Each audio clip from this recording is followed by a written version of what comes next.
विवेक ही तेरा रहनुमा, जब तलक चलती सांस, कर्म ही तेरी स्वतंत्रता और कर्म ही तेरा फांस। 2500 साल पहले की एक कथा से शुरुआत करते हैं। ली वेई नाम का एक वृद्ध आदमी कन्फ्यूशस के पास गया और उसने कहा कि महोदय, ऐसी क्या बात है कि आज मैं अपने बेटों के पास रहने जाता हूं तो मुझे ऐसा लगता है कि दुनिया में अगर कोई नापसंद चीज है मेरे बेटों के लिए तो वो मैं हूं। कन्फ्यूशस ने कहा, देखो मैं तुमको कहता हूं कि वृद्धावस्था में अपने जवान बेटों के पास रहना और सदा के लिए रहना आपकी और उनकी रिश्ते में खटास पैदा कर सकता है। ऐसा लगेगा आज की कहानी है, 2500 साल पहले की कहानी है। ली वेई एक किसान था। उसने अपने बेटों के लिए बहुत मेहनत की, दिन रात एक किया और उनके बेटों को उसने अपने मुकाम तक पहुंचाया। बाद में जब वृद्ध हुआ तो उसको ऐसा लगा कि अब इस गांव में मेरा क्या काम, मेरे बेटे तो वहां हैं।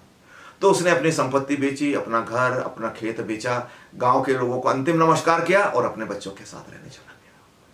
कुछ देर तक तो बात अच्छी चली, लेकिन कुछ समय बाद उसे समझ में आने लगा कि बच्चे उसकी बात को आधे मन से लेते हैं और आधा फेंक देते हैं। बच्चे उसकी सलाह लेना पसंद नहीं करते, चिढ़ जाते हैं, जवाब देने लगते हैं। और तीसरी चीज उसे समझ में आई कि बच्चे अब उसकी उपस्थिति को बोझ समझने लगे।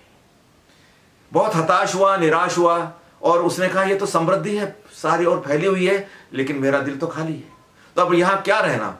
तो वो वापस अपने गांव चला आया। अपने गांव जाने के बाद वो कन्फ्यूशस से मिला और उसने कन्फ्यूशस से ये बातें कही। कन्फ्यूशस ने उसने कहा कि मैं तुम्हें 3 सबक देना चाहता हूं। पहला सबक, कन्फ्यूशस एक बर्तन लाया, उसमें पानी डाला, भरता गया भरता गया भरता गया जब तक कि पानी छलकना शुरू नहीं किया। उसके बाद उसने बंद किया पानी डालना और ली वेई से पूछा, अगर मैं इसमें और पानी डालूं तो क्या होगा। ली वेई ने कहा, अगर आप और पानी डालेंगे तो पानी छलक जाएगा। कन्फ्यूशस ने कहा, रिश्तों के मामले में भी यही बात लागू होती है। तुम आज भी बच्चों का केंद्र बनना चाहते हो, जबकि अब उनका केंद्र उनके बच्चे, उनकी बीवी, उनकी नौकरी, उनका परिवार, उनका भविष्य है। अब वहां तुम्हारे लिए जगह नहीं है। अगर तुम उसमें कुछ कहना चाहोगे, सुझाव देना चाहोगे तो छलक जाएगा। तो ऐसा कुछ भी अलग नहीं हुआ जिसके कारण तुम इतने हताश और निराश हो।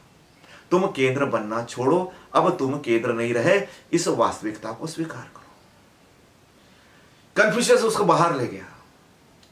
ली वेई को उसने 2 पेड़ दिखाए। उसने कहा, इन 2 पेड़ों के बारे में तुम्हारा क्या कहना है।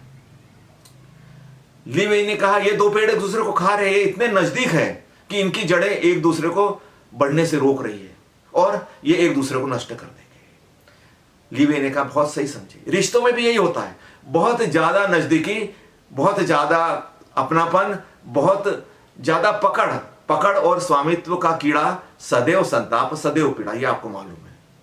तो ये हो गया तुम्हारे साथ में। तुमने इतना पकड़ लिया, इतना जकड़ लिया कि तुम उनकी ग्रोथ रोकना चाहते हो। वो तो यही समझते हैं तुम वहां जा रहे हो तो उनकी ग्रोथ रोक रहे हो। वो नए विचार के आदमी है, नए आयामों में जी रहे हैं। तुम्हारे आयाम अलग थे जीने के, उनके आयाम जीने के अलग है। तो दूसरी बात समझ गए होंगे तुम कि उनको आजादी दो, उनके पास मत जाओ जब तक वो ना चाहे। तीसरा सबक कन्फ्यूशस ने कहा, मैं तुम्हें देता हूं, रेत उठाओ। ली वेई ने रेत उठाई। उसने कहा, इसको जम से बांधो। उसने बहुत जम से बांधी और रेत फिसलने लगी। कुछ दिनों बाद उसने हाथ खोलो। कंफ्यूज ली वेई ने अपना हाथ खोला तो हाथ में रेत नहीं थी। कन्फ्यूशस ने कहा, तुमने इतने जम से पकड़ा, फिर रेत क्यों फिसली। सोचो इस बात पर। तुम्हारी पकड़ इतनी ज्यादा है, तुम्हारा ईगो इतना ज्यादा है अपने बच्चों पर, तुम उसको इतना ज्यादा अपना समझते हो, जबकि वो परमात्मा की संपत्ति है। वो तो तुम्हारे हाथ से फिसल जाएगी क्योंकि वो तुम्हारी थी ही नहीं। छोड़ो। और देखना, उसने फिर रेत उठाई। उसने कहा, अब रेत को हल्के से पकड़ के रखो। कुछ देर बाद हाथ खोला तो रेत पूरी की पूरी वहां थी। कन्फ्यूशस ने कहा, देखो सम्यक संतुलन हर चीज में होना चाहिए। तुम अपने बच्चों के मामले में असम्यक हो गए। तुमने बहुत जम से पकड़ना चाहा और अपने तरीके से चलाना चाहा, इस कारण तुम्हारे हाथ से छूट गए। कन्फ्यूशस एक पौधा लाया। उसने कहा, इस पौधे के बारे में तुम क्या समझते हो। मैं कहूं ये पौधा तुम्हारा है और तुमको लगाना है, तो तुम इससे क्या आशा करोगे। तो उसने कहा कि मैं इससे चाहूंगा कि ये फल दे, ये फूल दे, ये वनस्पति दे। कन्फ्यूशस ने कहा, तुम इससे छाया नहीं चाहोगे। ली वेई ने कहा, छाया तो एक तोहफा है, तो कन्फ्यूशियस ने कहा तुम जब इतने होशियार हो तो ये क्यों नहीं समझते कि तुमने अपने जो बच्चे हैं उनको अपने लिए नहीं पाला, इस देश के लिए पाला, इस समाज के लिए पाला, इस धरती के लिए पाला है। वो उनका काम कर रहे हैं और उनका प्रेम तो तुझसे तोहफे के रूप में मिला है, लेकिन तुम उनकी छाया में बैठना नहीं चाह रहे हो। तुम बार बार उनसे फल की मांग कर रहे हो, फूल की मांग कर रहे हो, खुशबू की मांग कर रहे हो। तुम छाया की मांग तो करो, तुम उनकी छाया में जाकर बैठ जाओ, तुम प्रसन्न हो जाओगे। ली वेई को बात समझ में आ गई। वो गांव लौटा, उसने एक छोटा सा घर लिया, छोटी सी खेती ली, खेती करने लगा।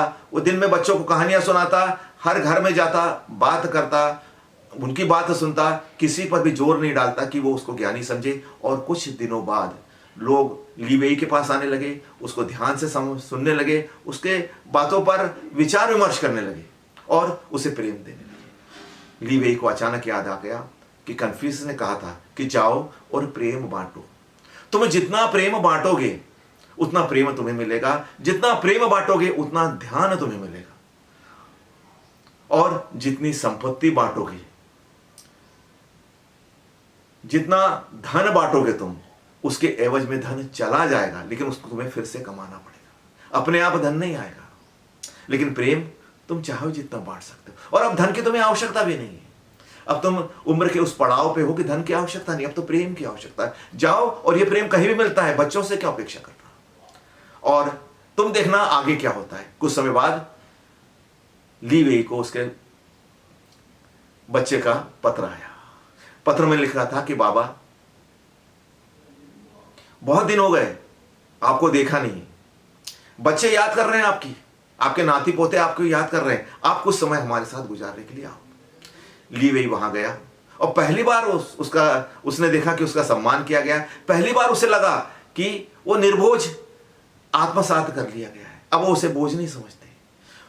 ली वेई वहां रुका। उन्होंने कहा कि आप हमेशा के लिए रुक जाओ, लेकिन ली वेई ने कहा नहीं, मुझे 3 सबक हमेशा याद रखने, एक जल भरा बर्तन, एक 2 आपस के पेड़, और तीसरा फिसलती हुई रेत। मैंने पेड़ इसलिए नहीं लगाया कि अब फल दे, फल तो तुम दे रहे हो, फल तो लोग खा रहे हैं, अब तो मुझे छाया की आवश्यकता थी, और छाया कोई हमेशा के लिए थोड़ी चाहता था। धूप ज्यादा हो गई तो मैं छाया के लिए आ जाऊंगा, जब धूप चली जाएगी मैं फिर अपने काम के लिए चले जाऊंगा। तो ये कहानी 2500 साल पहले की है। ये घटना आज भी मनोवैज्ञानिक, मनोचिकित्सक अपने उन लोगों को बताते हैं जो अपने इस वृत्ति के कारण, लड़कों के कारण कोई परेशान नहीं होता, अपनी वृत्ति के कारण, जिसको कहते हैं अपनत्व और स्वामित्व। इसलिए हम क्या कहते हैं, अपनत्व और स्वामित्व का कीड़ा, सदैव संताप सदैव पीड़ा। आज इतना ही। नमस्कार और धन्यवाद।